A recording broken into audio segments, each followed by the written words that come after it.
empowerment through anxiety. Now you're probably wondering what the heck that means, empowerment through anxiety.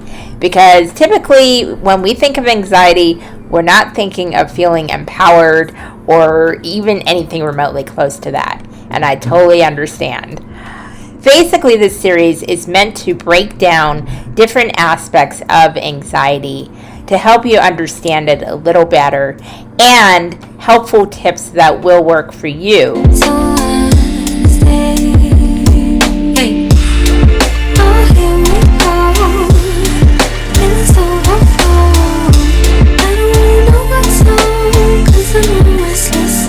Hello everyone, this is Jenny Yetto from the Pixie Post, and I'm here with the first installment of the Empowerment Through Anxiety series.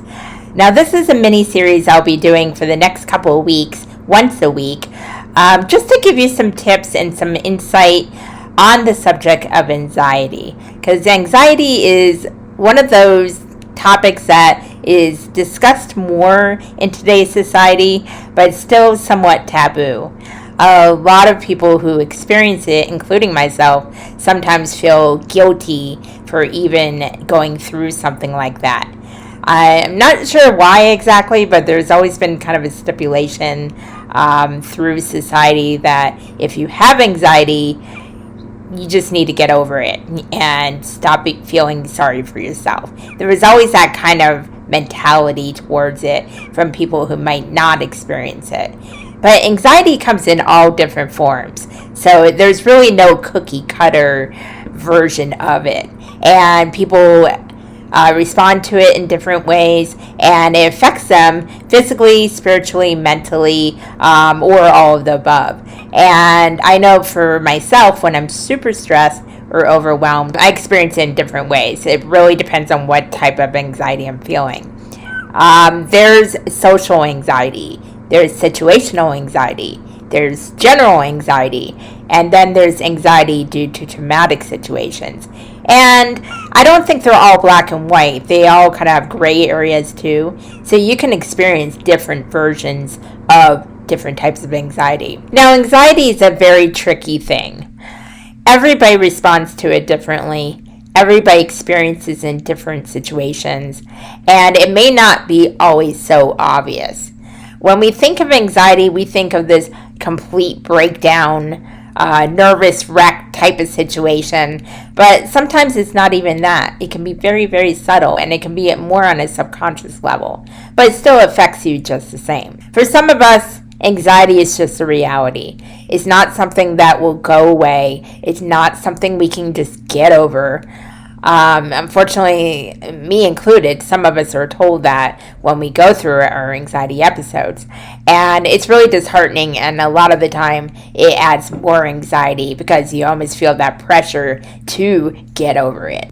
It's one of those things like we all have to understand what our triggers are, why we experience anxiety, and if necessary, even integrate it in a way that's a little more productive for ourselves. One thing I've noticed that the physical components to anxiety flares up in different ways.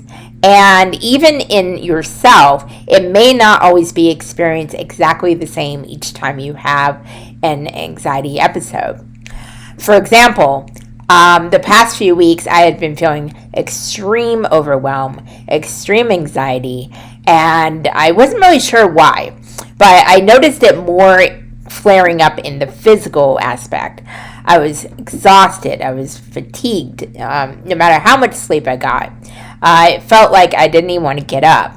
And I wasn't depressed. That was the weird thing. I wasn't in a bad mood or really sad about anything. I just felt overwhelmed where I just kind of wanted to escape and hide under the covers and sleep. And being tired made it easy to do that. Plus, a purring cat right next to you that keeps you warm and snuggly, yeah, not easy to get up. But that was one aspect. Another one is I craved fast food. I craved ordering Uber Eats. I was doing that a lot. I didn't feel like cooking. I was able to do my minimal tasks. I even made videos. I wasn't the type to just totally do nothing, but I wasn't as frequent with my videos. I didn't feel like putting that extra effort into my task. And it was really interesting because normally I'm really gung-ho about curating, doing videos, making content, supporting others, and I just did not feel that drive at all. And also, I realized as I was getting through this episode that I was not hydrating. All I wanted was coffee. I'm not a soda drinker, but I drank tea. So now I am starting to drink more water. So that goes to my first point. Not everybody's a water drinker, and can we get a hello, amen to that? I am not a natural water drinker. In the summer I'm more likely to drink it, but in the winter it's cold. I don't want to be cold, so I'll go for the hot beverages every time. But water really helps hydrate your body. It hydrates your mind. It even helps your energy levels. And I noticed I wasn't feeling as fatigued now that I'm starting to get back into water drinking. It's not going to be a 100% perfect thing every day, but as long as you're getting hydration of some sort, it really helps. And it's amazing what water can do. It's just a matter of being mindful and making myself drink it. I like mine with lemon and lime. I really enjoy that kind of thing. Sometimes berries, that kind of thing. But most of the time, the water I'm drinking has a good flavor, so I just drink it straight up. So that's one thing that really, really helps me and might help you. Even if you just slowly integrate it in your daily life, it'll help. You'll notice a difference almost right away. Also, second thing is eating. So like I said, I was going into Uber Eats and I just wanted my bread and I wanted the rich desserts, and I did a Buddha bowl a couple times. I tried to be healthy at one restaurant, and for the longest time I was roasting vegetables at home. I don't eat a lot of meat, but I was having chicken and salmon, really good things, like leafy greens, which is really important for your body to have. Just all kinds of good things. I was really in that cooking mode for a while. Then it just went, I didn't want to do it anymore. And I'm still kind of in that laze mode, so I kind of have to fight myself on that. But tonight I'm going to just do a simple meal and go from there. So it's interesting because when you start giving your body what it needs, all those nutrients, you'll start feeling lighter in your energy, and you'll start feeling like you can power through the anxiety a little bit better.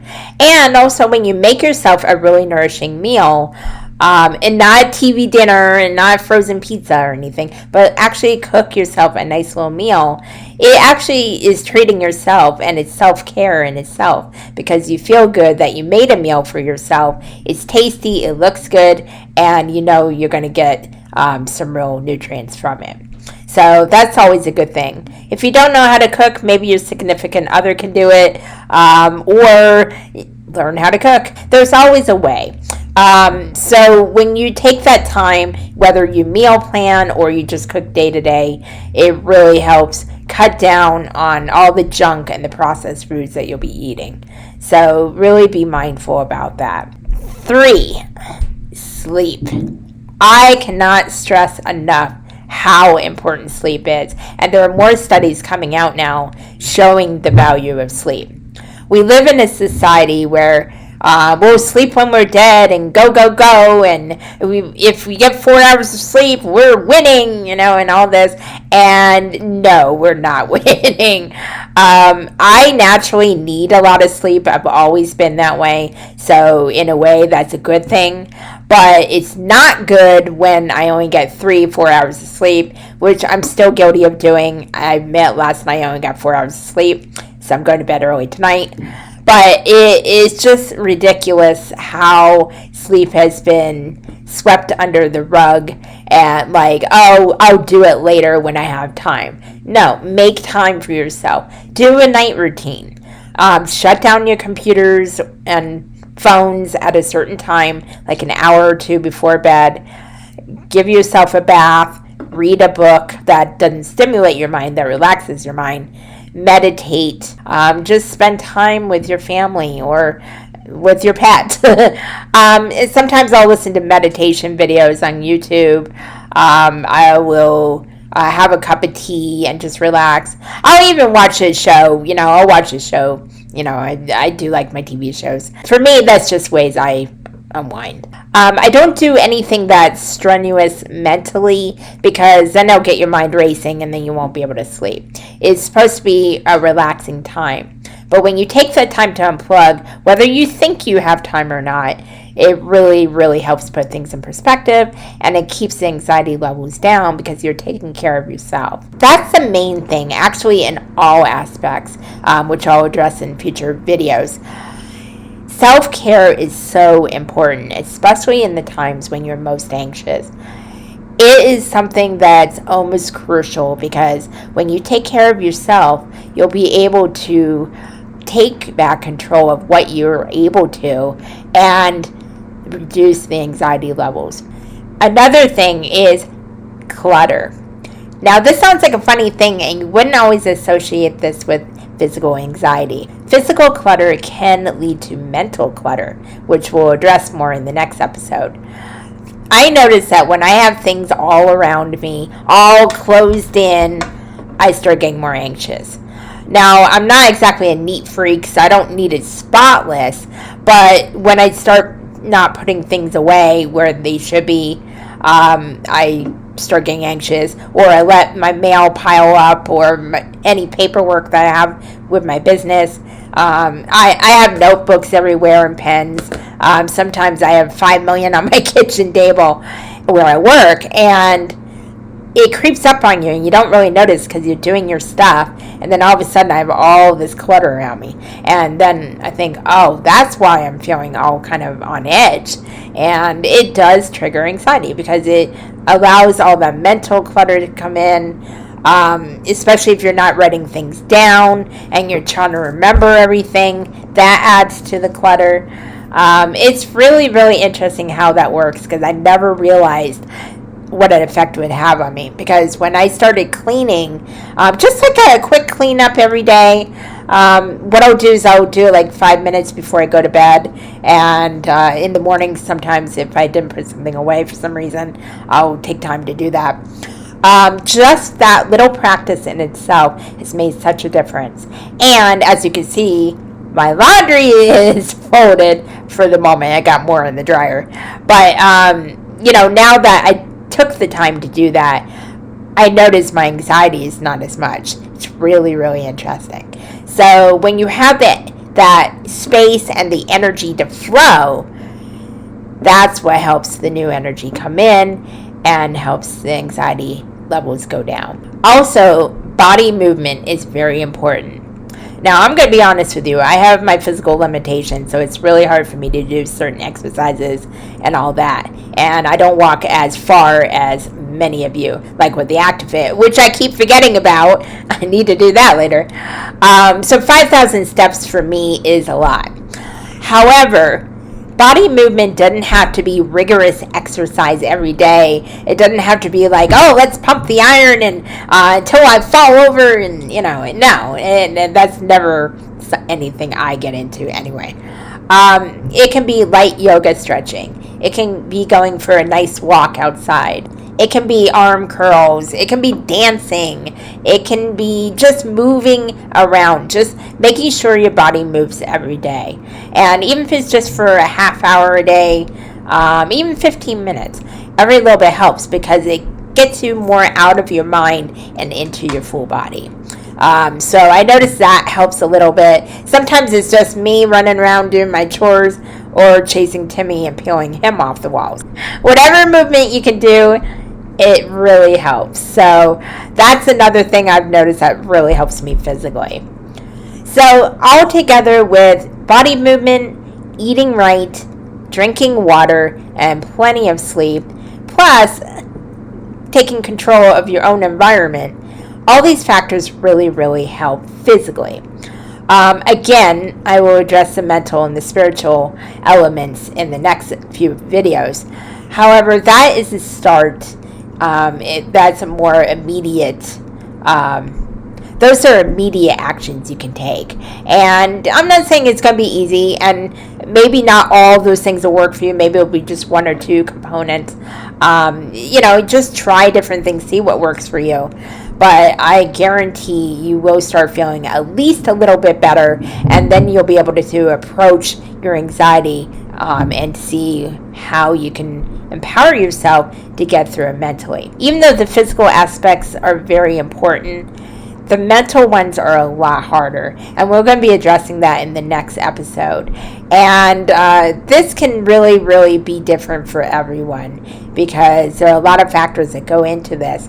But those tips will help you take back your control and be able to shut your mind off a little bit more and go more into your heart space. So there you have it, the physical components to anxiety. Now, I'm sure there are quite a few more. Again, if you want to comment below and share your thoughts, please feel free to. I would love to hear what you have to say. And maybe we can all learn from one another as far as dealing with these kind of things.